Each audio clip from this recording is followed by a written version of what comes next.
Adjusting the volume on your Sync 3 system so you can easily hear your text messages, navigation directions, phone calls, and more is simple. To fine-tune the volume to your preferred level, you must first be sure the phone's volume is turned up. This is especially important when using the Sync 3 text message and phone features.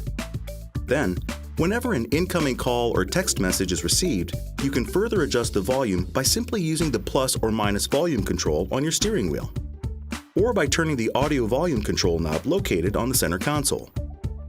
You can also adjust the listening level of the navigation system, if equipped, by again using the same volume controls on the steering wheel or the center console. Keep in mind, you can only adjust text message, phone, and navigation volume while they're in use. Any questions? Go to owner.ford.com.